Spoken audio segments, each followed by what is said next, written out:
बघा बांधवांनो, आज परीक्षेचा तिसरा दिवस आहे. थोडं नेटवर्कमध्ये थोडंसं कमी जास्त होतंय, त्यामुळं मी थोडंसं फास्ट घेतो या, कारण मोबाईलच्या नेटवर लावले. बघा आजही प्रत्यक्ष आपल्या सर्व शिक्षकांनी परीक्षा केंद्रावर जाऊन बांधवांनो काय केलेली आहे माहिती गोळा केलेली आहे.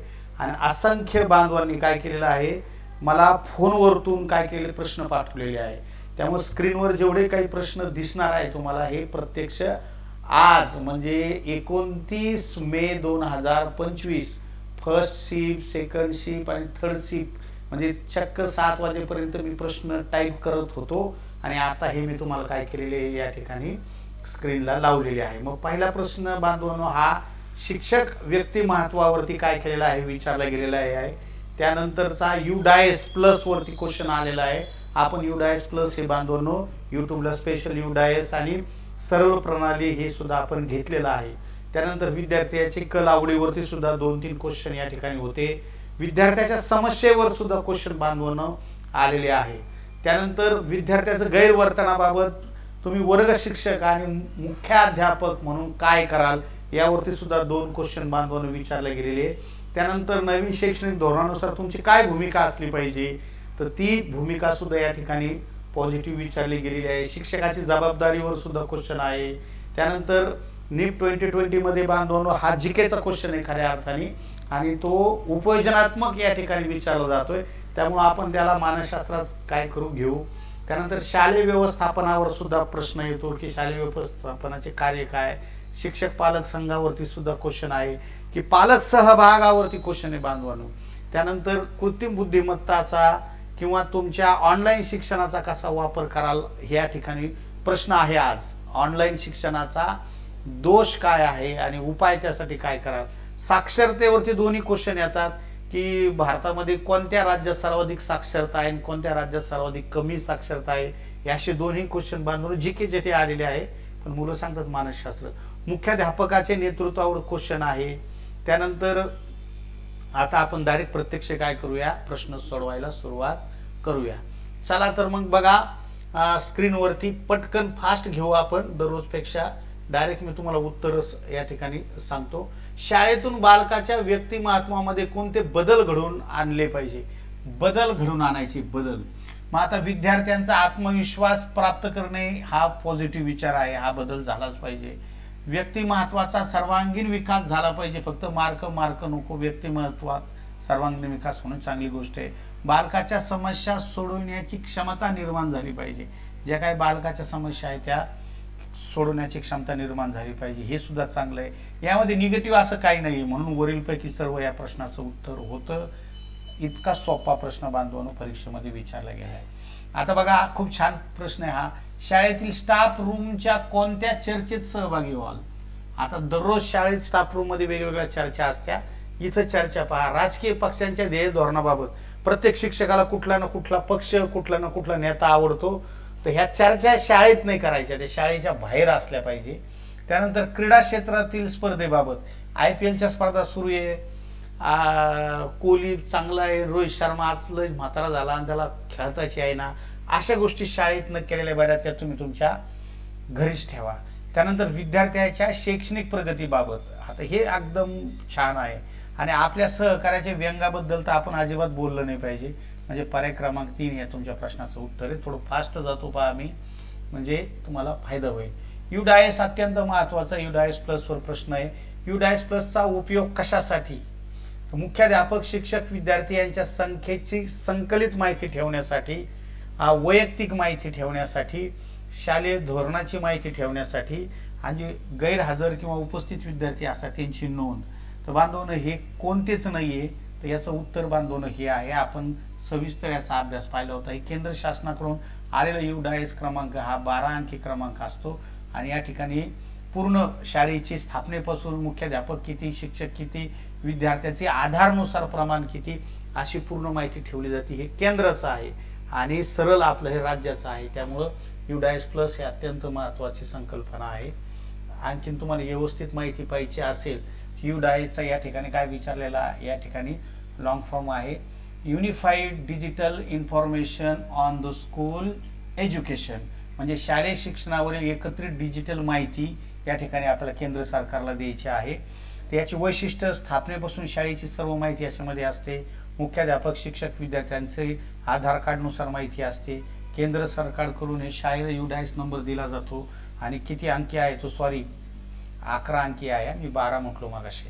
किती अंकी आहे तो 11 अंकी UDIS क्रमांक आहे, एवढं लक्षात ठेवा. आणि त्यानंतर पहा या ठिकाणी आपलं सरल, तर हे सरल हे महाराष्ट्र शासनाचं या धर्तीवर आहे. Systematic administrative reform for achieving and learning student असं याचा लॉंग फॉर्म आहे. विद्यार्थी शिक्षक पदांची मंजुरी या ठिकाणी काय करते, राज्य सरकार देतं. हीच माहिती सरलला सुद्धा आपण काय करत असतो, ऍड करत असतो.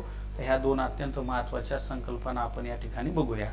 चला पुढे जायचंय, गुरुजी गुरुजी गुरुजी पुढे जायचंय.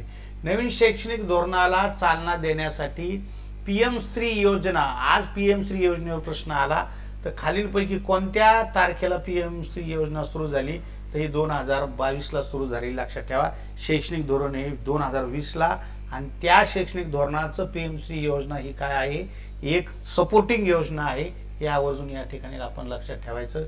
अधिक माहितीसाठी पहा PM Shri prime minister school for rising India असं याचं नाव आहे. याला मराठीत आपण म्हणू पंतप्रधान स्कूल फॉर रायझिंग इंडिया असं नाव आहे. याचा उद्देश आहे पहा, NIP 2020च्या तत्वावर आधारित दर्जेदार शिक्षण देणाऱ्या देशभरामध्ये मॉडेल स्कूल तयार करायचे आहे. मॉडेल स्कूल, आदर्श शाळा सुरू करायची आहे. याचं हे काय आहे, या ठिकाणी चिन्ह आहे, लोगो आहे तो या संस्थेचा. वैशिष्ट्य, देशभरात दर्जेदार शिक्षण द्यायचं आहे, आदर्श शाळा स्थापन करायच्या आहे. नवीन शैक्षणिक धोरण 2020 मधील तत्वांचा अवलंब करायचा आहे. शाळेमधील शिक्षणाची गुणवत्ता आणि पायाभूत सुविधा द्यायच्या आहे. पालक आणि समुदायाच्या सहभागाला प्रोत्साहित करायचं आहे आणि विद्यार्थ्याला समग्र मूल्यमापन करायचं आहे. ही याची वैशिष्ट्य आहे, भविष्यात येऊ शकतात. PM श्री योजना महत्वाची आहे. मला परत या ठिकाणी काय सांगायचंय, मोबाईलवर मी काय केलेलं आहे, नेट लावलेलं आहे, त्यामुळे मी थोडं फास्ट घेतो कारण तुमचं ओव्हरलुक झालं पाहिजे, कारण उद्या बऱ्याच जणांचा पेपर आहे, त्याच्यासाठी खटाटोप चालला हा. शिक्षकाची भावनिक बुद्धिमत्तेसाठी काय केलं पाहिजे पहा, भावनिक बुद्धिमत्ता, जो बांधवांनो स्वतःला आणि इतरांना जो समजून घेतो त्या बुद्धीला भावनिक बुद्धिमत्ता असं म्हणायचं असतं. मग तुम्हाला इतरांना समजून घ्यायचंय, भावभावना व्यक्त करणाऱ्या प्रसंगाचे शाळेत आयोजन केले पाहिजे. अगदी बरोबर आहे पहा, तुम्ही इतरांना समजून घ्या, व्यक्तिगत आणि सांघिक समस्येवर चर्चा करा. अगदी बरोबर, चर्चा केली तर तोडगा निघत असतो. भावनिक बुद्धिमत्तेच्या विकासाबाबत काय केलं पाहिजे, प्रयत्नशील राहिलं पाहिजे. आपण स्वतःची बुद्धी, स्वतः हुशार आहात पण दुसरे हुशार होण्यासाठी काय केलं पाहिजे. इथं एकही निगेटिव्ह सेंटेन्स नाही, म्हणजे वरीलपैकी सगळे. आणि आतापर्यंत प्रत्येक परीक्षेत 2-3 वरीलपैकी येतं बरं का, त्यामुळे बिंदास वाचू नका तुम्ही, हे करा. आणखीन एक लॉजिक सांगतो, बहुतांशी पर्याय हे बांधून 3 आणि 4 ला IBPS टाकतंय का, पहिले 2-3 उदाहरणं, पहिले 2-3 पर्याय जोपर्यंत तुम्ही वाचत नाही, कारण इकडे पर्याय वाचत जात असताना वेळ लागतो, म्हणून तुम्ही पर्याय उलटे वाचत जा. 3ऱ्या-4थ्यालाच तुम्हाला बहुतांशी उत्तर सापडणार हे लक्षात ठेवा IBPSच्या पॅटर्ननुसार. उत्तम नागरिक, उत्तम मानसिक आरोग्य यासाठी काय उपाययोजना करा. उत्तम मानसिक आरोग्य, अध्ययनार्थ्यासमोर शिक्षकाने आदर्श वागलं पाहिजे. अगदी बरोबर आहे, तुम्ही जर वागले तर त्या पोरग सुद्धा उत्तम वागेल. वर्गात वातावरण उत्साही आणि उपक्रमशील ठेवा. न्यूनगंड आणि अहमगंड हे काय करा, त्याला पछाडू देऊ नका, म्हणजे त्याचा प्रभाव येऊ देऊ नका. अपयश आलं तर थकून जाऊ नका, यश आलं तर माजू नका, अशा पद्धतीचा त्याचा अर्थ आहे. अध्यापनाच्या कामाचे वाटप आवडीनुसार करावं. अगदी बरोबर आहे, तुम्ही तुमच्या आवडीनुसार केलं तर तुमचं मानसिक आरोग्य उत्तम राहतं. म्हणजेच बांधून वरीलपैकी सगळं या प्रश्नाचं उत्तर आहे. हे आवर्जून काय करायचंय, लक्षात ठेवायचं आहे. मी थोडं फास्ट घेतोय, सगळ्याला समजतंय का गुरुजी, समजतंय का सगळ्यांना? छान, हा ठीक आहे. पुढे पहा, ऑनलाईन एज्युकेशनच्या कमतरता काय आहे, हा आजचा प्रश्न आहे बरं का, लक्षात ठेवा. आजचा प्रश्न आहे ऑनलाईनचा. वैयक्तिक संवाद आणि अलगाव, एकाकीपणाची भावना. हा, वैयक्तिक संवाद आणि अलगाव राहत नाही, एकाकीपणाची भावना यामध्ये दिसून येते. अगदी बरोबर आहे बांधवांनो. त्यानंतर याचे काय कमतरता काय, ही कमतरता आहे. अगदी बरोबर आहे, वैयक्तिक संवाद होत नाही, शिक्षकाला तुम्ही प्रश्न विचारू शकत नाही. ऑनलाईन शिक्षण देण्यासाठी इंटरनेट आणि इतर जी सामग्री असते त्याची ते नसतं शाळेमध्ये. नसल्यामुळे बांधवांनो हे याची कमतरता आहे. ऑनलाईन शिक्षणामुळे विद्यार्थ्याच्या प्रत्यक्ष अनुभव मिळवताना कमी मिळतो, हेही अगदी बरोबर आहे. आणि विद्यार्थ्यांसोबत सामाजिक संबंध कमी येतो बांधवांनो. इतर मित्राबरोबर जी देवाणघेवाण विचारांची होती, त्यामुळे वरीलपैकी सर्व अगदी बरोबर. ही कमतरताच आहे. ह्या सगळ्या याच्यामध्ये काहीतरी फायदा सांगितलेला नाहीये. फायदा हाच आहे की ऑनलाईन शिक्षणामध्ये तुम्ही घरी राहून शिक्षण घेऊ शकता, एका वेळी हजारो मुलांना शिकवू शकता, हे झाले फायदे. आपल्याला कमतरता शोधायच्या होत्या, म्हणजे ह्या सगळ्याच कमतरता आहे. या ठिकाणी लक्षात ठेवा. आजचाच क्वेश्चन आहे, आज दिलेला विद्यार्थ्यांनी क्वेश्चन आहे. शालेय व्यवस्थापन समितीमध्ये शिक्षकाची भूमिका कोणती आहे? शिक्षकाने काय केलं पाहिजे?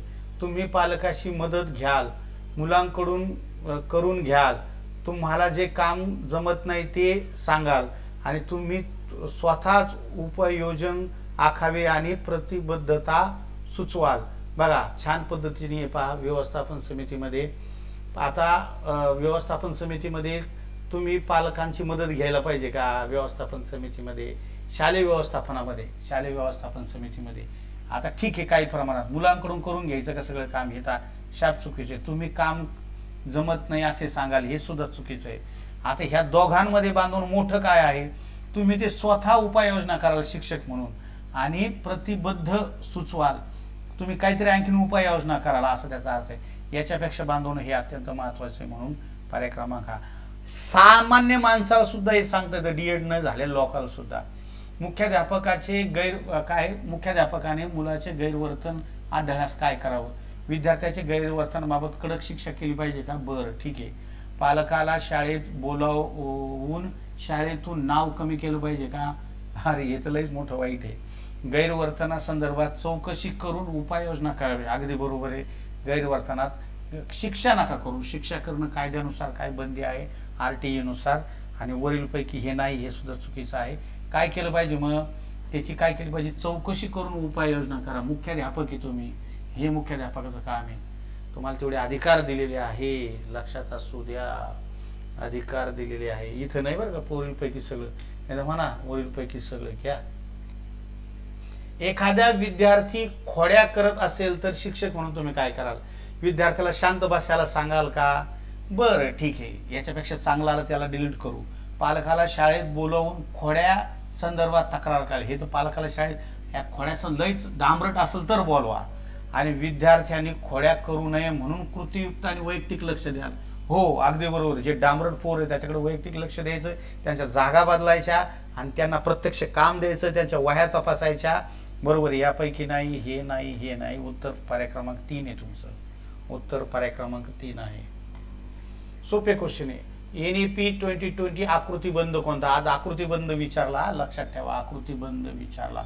हा 10+2+3 आहे का? नाही. हा तुमचा काय आहे? 1900 काय म्हणू आपण त्याला, 68चा हा शैक्षणिक धोरण आहे. त्यानंतर 5+3+4 हा आहे का? हो, हा आहे. बघा इथं डचकलं बरं का मी. 5+4+3+2 हा अजिबातच नाहीये. आणि 10+3+2 हा तर कोणताच धोरण नाहीये. त्यामुळे बांधून हे कॅन्सल, हे कॅन्सल. पर्याय क्रमांक 2 हे तुमच्या प्रश्नाचं उत्तर आहे. तुमचा आवडता विद्यार्थी परीक्षेत कॉपी करताना आढळला. आवडता विद्यार्थी कॉपी करतोय, त्याला कॉपी करण्यास मदत कराल का? अरे नाही दादा, शिक्षक आहे तुम्ही, त्याच्याकडे पाहून न पाहिल्यासारखं करायला का? आवडताय म्हणून, हे पण चुकीचं आहे. आता 10वीची परीक्षा झाली बरं का, मजा आली ती. त्याबद्दल लेखी तक्रार द्याल का? हे तर तुम्ही शिक्षक आहे ना. त्याला कॉपी करू नये म्हणून तुम्ही वैयक्तिक मार्गदर्शन कराल. तुमचं आवडत आहे बरं, पुढे आवडत्या पोराकडे थोडंसं वैयक्तिक लक्ष द्या आणि त्याचा सर्वांगीण विकास करून घ्या. समजतंय? डोक्यात येतंय का? हा, येतंय. थोडा आवाज वगैरे थोडासा मागं पुढं होतोय, पण घ्या आता, ऍडजस्ट करून घ्या. थोडं फास्ट पण घेतलंय मी आज. एखादा विद्यार्थी सतत गैरहजर राहतो, काय करायचं? त्याला इतर शिक्षकांकडे चौकशी करायची की त्याची, वर्गातील इतर विद्यार्थ्यांकडे विचारपूस करायची का? विद्यार्थ्याला पालकाकडे चौकशी करायची का? त्याच विद्यार्थ्याच्या गैरहजेरीचं कारण विचारायचं आहे आणि कारण विचारून ते सोडवा. नुसतं कारण नका विचारू. आलं लक्षामध्ये? चौकशी फेकशी हे सगळं कॅन्सल. गैरहजेरीचं कारण त्याला विचारा आणि त्याच्यावर उपाय सुचवा. बालकामध्ये प्रामाणिकपणा विकसित करता येईल. चुकीचे विधान शोधा. चुकीचं शोधायचं बरं का, चुकीचं शोधायचंय. प्रामाणिकपणे महत्व विस्तारपूर्वक समजून दिले तर बरं द्यायचं आहे. ठीक आहे, सांगू त्याला आपण प्रामाणिकपणाचं अति यशस्वीरित्या सांगू. व्यक्ती यशस्वीताची उदाहरण द्या. छत्रपती शिवाजी महाराज वगैरे, शाहू फुले आंबेडकर जसं प्रामाणिकपणे प्रत्येक काम करत गेले, अशा सगळ्या चांगल्या व्यक्तीचं. अप्रामाणिकपणे कडक शिक्षा करा बाबू, शिक्षा आली की कॅन्सलच लगे. त्याच्या प्रामाणिकपणाबद्दल बक्षीस द्या. बरोबर आहे. तुम्ही जर एखाद्याचा मोबाईल राहिला, काहीतरी वर्गात मुलांचं हरवलंय आणि तुम्ही ते आणून दिलं तर बक्षीस दिलं, त्या मुलाला इच्छा होईल. समजून सांगितलं तो वाईट कृत्य करणार नाही. हे सगळे चांगले, फक्त हे निगेटिव्ह आहे. पर्याय क्रमांक 3 हा कॅन्सल. भारतातील साक्षरतेचं प्रमाण वाढवण्यासाठी दीक्षा हे पोर्टल खालीलपैकी कोणत्या संस्थेमार्फत चाललं जातं, हाही क्वेश्चन होता. तर आपलं सगळी यंत्रणा बांधून जिथे NCERT दिसन ते करायचं, त्या मार्फतचे सगळं चालवलं जातं. हा लक्षात ठेवा. हे महाराष्ट्र राज्य परीक्षा परिषद पुणे आपले नाही. ठीक आहे. दीक्षा याचं long form digital information for knowledge sharing, हे तुम्हाला मी शिकवलेलं आहे. त्यामुळं आवर्जून एकदा रिव्हिजनसाठी, ज्ञानाच्या देवाणघेवाणासाठी डिजिटल पायाभूत सुविधा, याची स्थापना 2001ला झालेली आहे. परिमिता बॅनर्जी याच्या संस्थापिका आहे. दर्जेदार शिक्षणाची समान उपलब्धी तुम्हाला याची द्यायची आहे. आणि याचं वैशिष्ट्य, भारतातील शाळेमध्ये डिजिटल शिक्षणाचं वातावरण तयार करायचं आहे. हे आपण कालच घेतलं होतं, फक्त एक पुन्हा तुमच्या डोक्यात यावं म्हणून रिव्हिजन.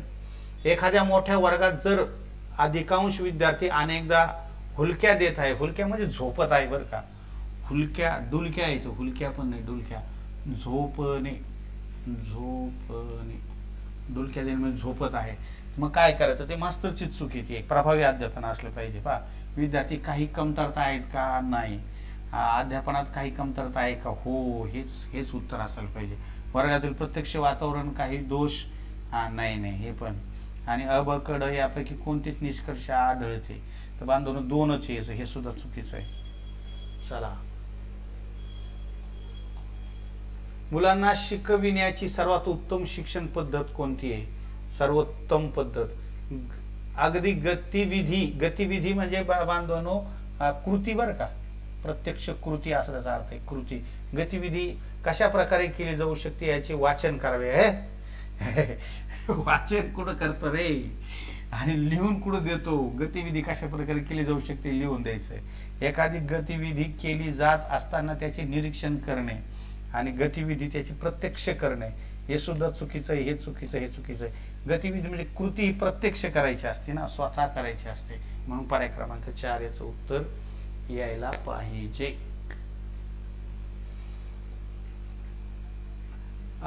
विषय शिकवताना कोणती गोष्ट महत्वाची आहे?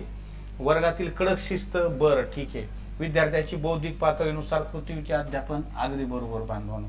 हसत खेळत ठेवणे, हे पण बरोबर आहे. यापैकी नाही, तर यापैकी नाही. हसत खेळत बरोबर आहे, पण हे बौद्धिक पातळी आणि कृतीयुक्त सगळ्यात मोठं विधान आहे. म्हणून बांधवांनो, जर वरीलपैकी सगळे असतं तर मी त्याला उत्तर दिलं असतं, परंतु इथं एकच लाईन ह्या दोन्हीपेक्षा महत्वाचं आहे, म्हणून याला आपण उत्तर देऊ. वर्ग नियंत्रण कशा प्रकारे करावा? वर्ग नियंत्रण करताना वर्ग शांत ठेवावा, वर्ग एक हुशार मॉनिटर नेमावा, खोडकर मुलांचे वैयक्तिक लक्ष देऊन नियंत्रण करू. अगदी बरोबर, हे तुमचं उत्तर आहे. खोडकर मुलांची तक्रार पालकाकडे, तुमचे लहान आहे का पालकाकडे तक्रार करायला? हा. शालेय व्यवस्थापनाचा पैलू विचारलाय. काय पैलू असतो शालेय व्यवस्थापनात? सर्व सहकार्यांना सोबत घेऊन नियोजन करणे. व्हेरी गुड, चांगली गोष्ट आहे. पुढे पाहू. स्वतः एकट्याने नियोजन करणे. एकटा पुढं करत बसतो नियोजन, चूक आहे. व्यवस्थापनाचे काम मुख्याध्यापकाचे आहे म्हणून तुम्ही शांत बसायचं का? नाही, हे पण चुकीचं आहे. शालेय व्यवस्थापन करायला पालकांना बोलू, बघू, पालकाला नाही बोला, त्यांचा फक्त काय घ्यायचं आहे, सहकार्य घ्यायचं असतं. पायाभूत शिक्षणाची कोणी प्रोत्साहन दिले? पायाभूत शिक्षण, बुनियादी शिक्षण असा अर्थ आहे याचा. बुनियादी शिक्षण. तुम्हाला डीएडला अनेक समाज सुधारक होते पहा, त्यामध्ये बुनियादी शिक्षण हे महात्मा गांधीजींचं आहे, हे रवींद्रनाथ टागोर, स्वामी विवेकानंद, अल्बोर्ट यांचं सुद्धा नाही. लक्षात ठेवा. आज एका विद्यार्थ्याने मला शेवटचा क्वेश्चन हा दिलेला आहे. तर अशा पद्धतीने बांधवांनो, आपण इथं काय करूया, थोडंसं थांबूया अशा पद्धतीचं सुद्धा आज शेवटचा क्वेश्चन हा दिला बरं का मला विद्यार्थ्यांनी. तर तुम्हाला सुद्धा आग्रह आहे, उद्या सुद्धा मी ते घेईल. आज लाईट नसल्या कारणाने आपण उशीर करतोय. तुम्हाला जर क्वेश्चन आले तर बांधून मला ह्या व्हॉट्सअपवर काय करायचे, टाकायचे. 96 57 45 16 45 या नंबरवर काय करायचे, पाठवायचे. ठीक आहे. तुम्हाला आवर्जून काय होईल, मी जशी मदत केली तशी इतरांना पण मदत होईल. या नंबरवरती असे क्वेश्चन मला तुम्ही पाठवून द्या. मी दररोज तुमची परीक्षा होईपर्यंत ते घेत राहील. तुम्हाला त्याचा नक्कीच काय होईल, फायदा होईल. एवढं बोलून थांबतो. जय हिंद, जय महाराष्ट्र.